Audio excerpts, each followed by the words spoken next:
Today we'll talk about two things, okay? Okay. One is similarity, other one is congruency.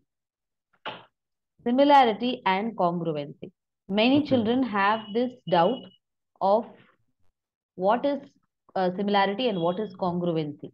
They confuse between those two things because both are about triangles. Before Huh. we talk about congruency or similarity of triangles, let us understand first what is similarity, what is congruence. In a day-to-day life also, when you see, now you're having twins, okay? Huh. Twins are there. Twins, let's say, both of them look similar, right? Huh. They look similar. Yes.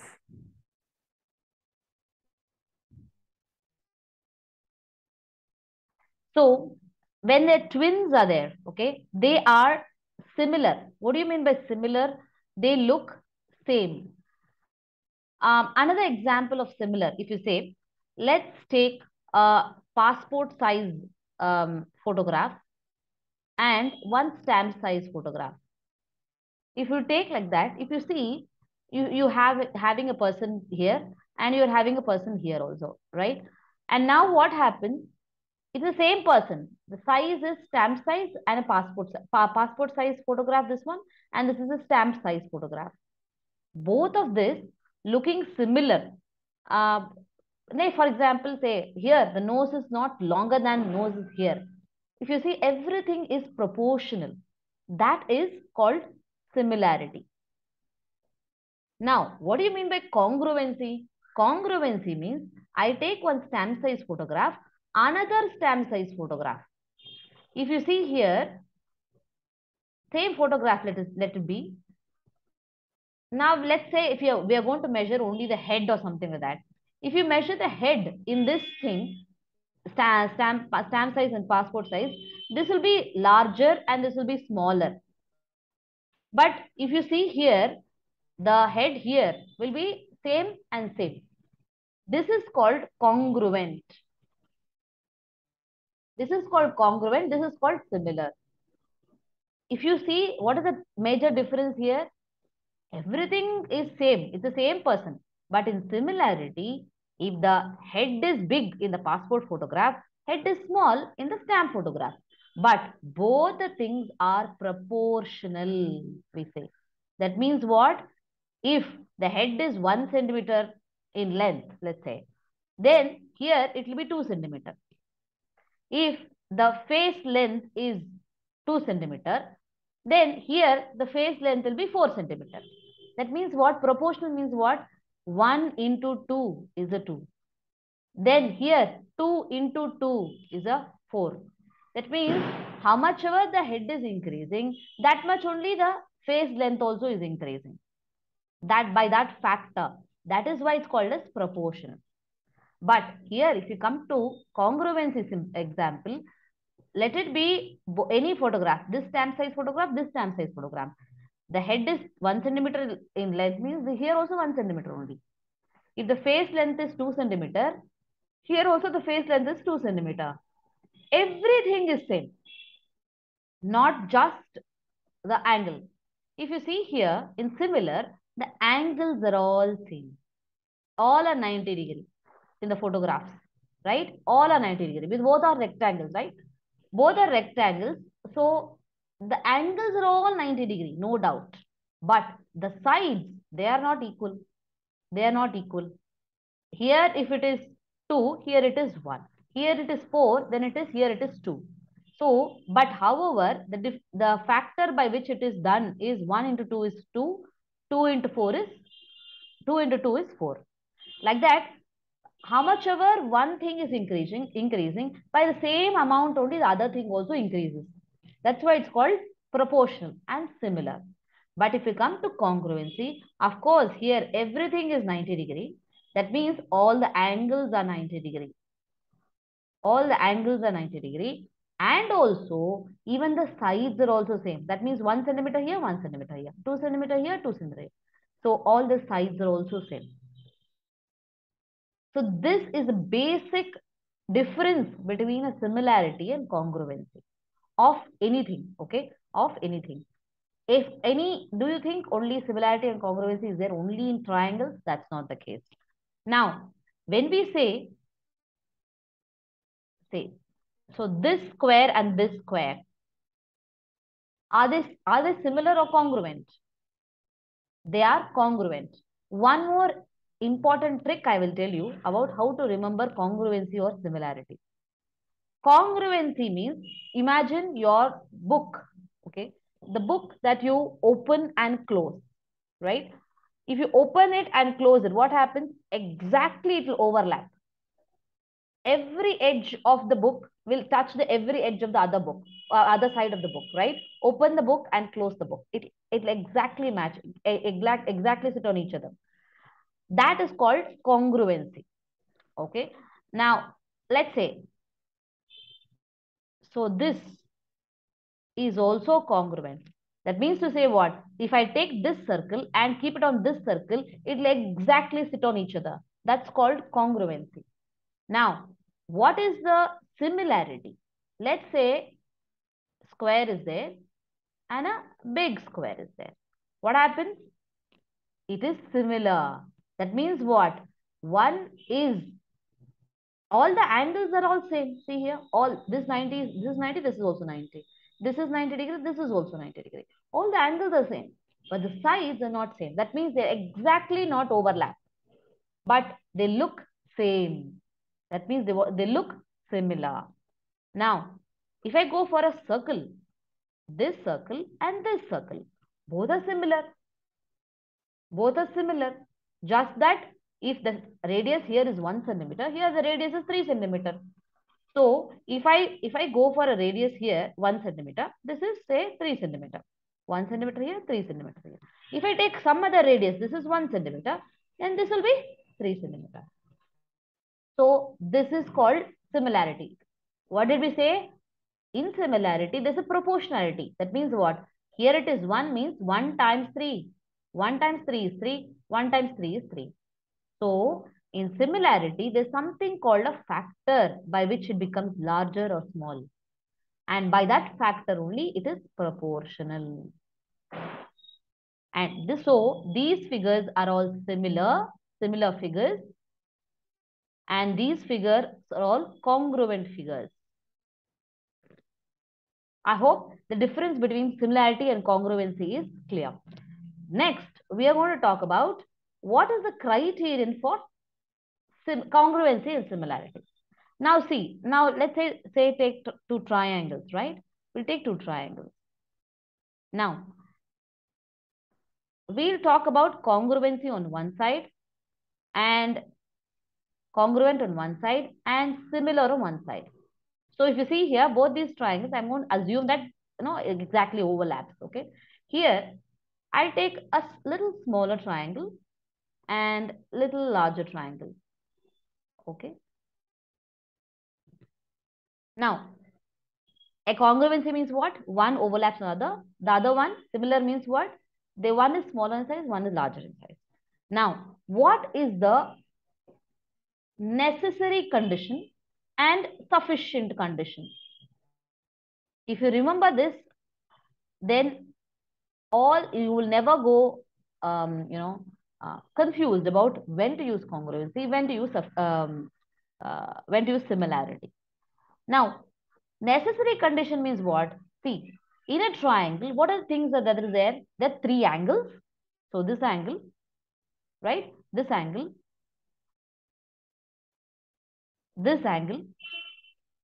and this angle. So always understand the congruency or similarity is compared between two different triangles. Okay. So in a triangle, there are three angles and three sides. There are three angles and three sides.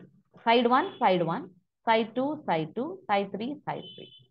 Now, for it to overlap completely, okay, for it to overlap completely, what all should be equal? The black angle is equal to black angle, blue angle is equal to blue angle, red angle is equal to red angle. And the side 1, side 1, side 2, side 2, side 3, side 3. That means three sides and three angles should be equal. One side of this and equal to another side, one side of the other next triangle, second side equal to the second side of the second triangle, third side equal to the third side of the triangle. Like that, one angle equal to another one angle of the another triangle, like that. So three sides and three angles, all these things should be exactly same, so that the triangles will overlap on each other perfectly. This is the necessary condition.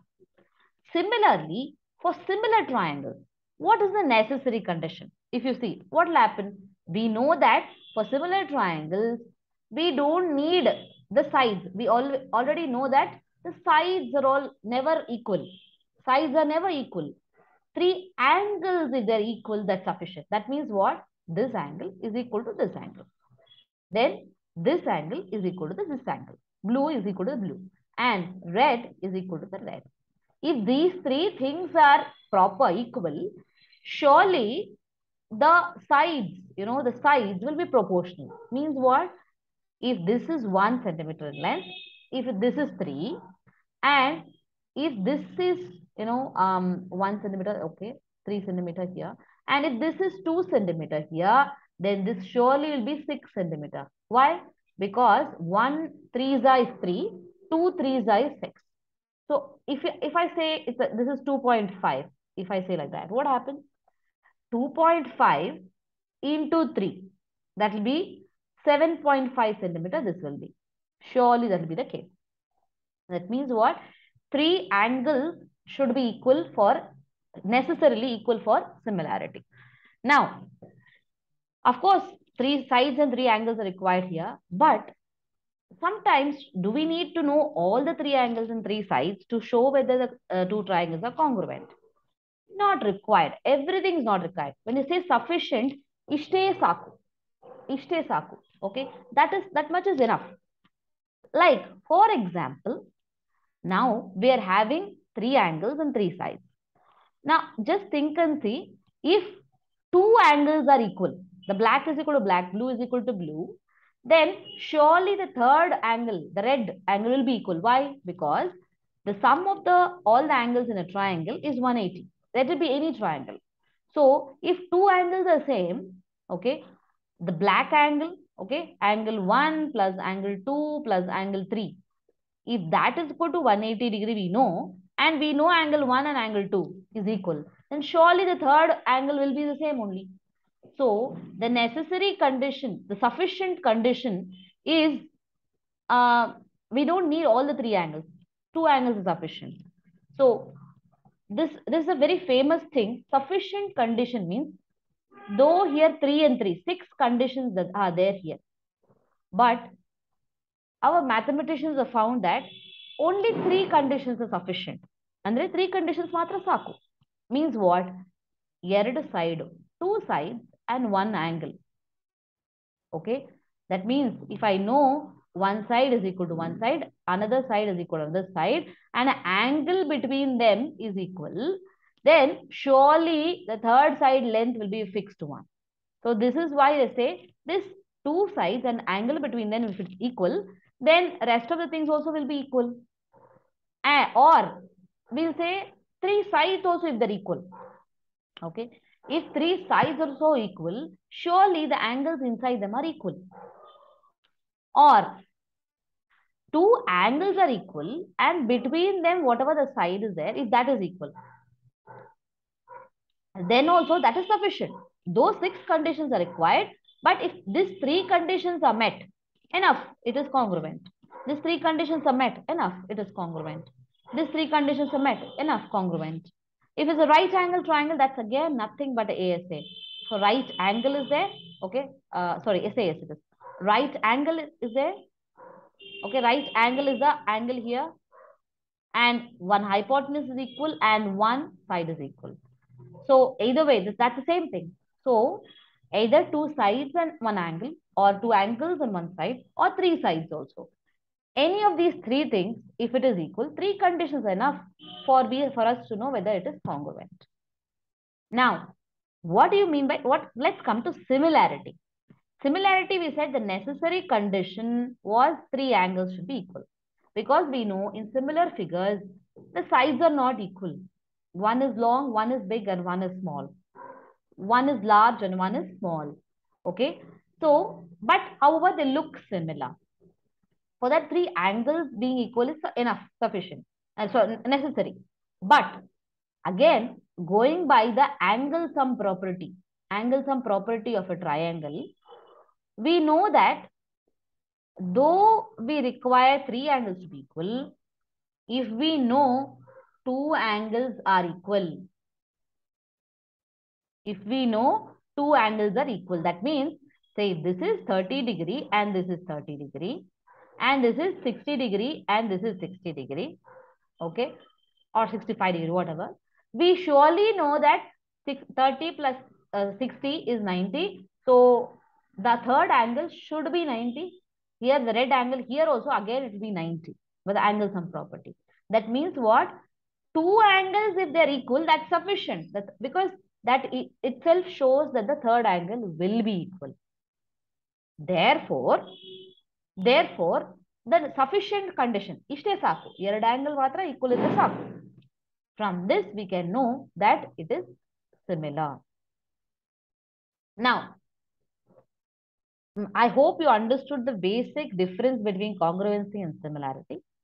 And the next confusion that students have is about the proportionality. How to write the proportionality?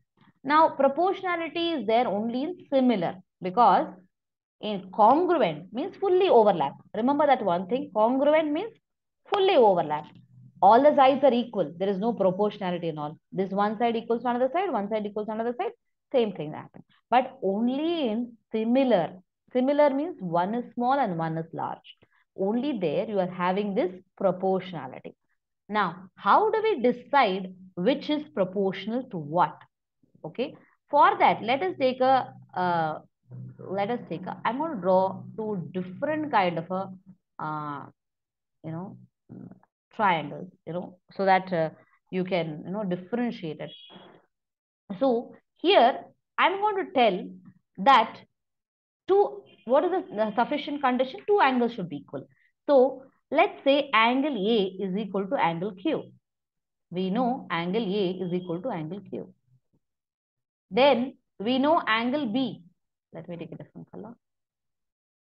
We know angle B is equal to angle R. Okay, angle B is equal to angle R. How do we find out? So from this, what we can know, angle C will be equal to angle P. This we can, even if they don't tell, we know it will be equal. Angle C will be equal to angle P. Now, how do we write the proportionality? Take this equal pair. Okay, angle A is equal to angle Q. No, take the side which is opposite to angle A, which is equal to opposite to angle A here, right? So that will be BC. And angle A is equal to angle Q, no? So take the Q here, take the opposite side of that. That is called PR. So BC by PR. This is how it goes. Proportionality will go like this. Okay? Proportionality will go like this. Next, we'll take the red color angle. What's the side opposite to this angle? AC. Similarly, what's the opposite to this red color angle? It's PQ. So it is by PQ. Then, of course, we know the third angle now, right? Third angle we know. That's a C, right? Opposite to C is AB. Opposite to P, that is QR. So this is how you write the proportionality of two similar triangles. So what is required to find, to tell whether two triangles are similar? Two angles being equal is sufficient. Ishte saku. Because that itself will tell the third angle will be equal. Now, along with this, if I say that AB side is equal to QR, what happens? What happens? We not only have angle and angle equal, we also have AB is equal to QR. AB is equal to QR. That means what? This angle, this is the angle, this is the side. What happens? Just because AB is equal to QR, it becomes not only congruent, not only similar, it also becomes congruent by ASA postulate. ASA, angle, side, angle. Just before this, until we told, we did not know that AB is equal to QR. We didn't know that. Until that, ABC and PQR are similar, just similar. But just because I added one condition, one more thing that I know, this is equal to this, with that, it became overlapping triangles. I hope this makes it clear whether we, how to find out similarity and congruency, what situation, what we can use. And this channel is about removing the misunderstanding of students, right? So that's what we have done here.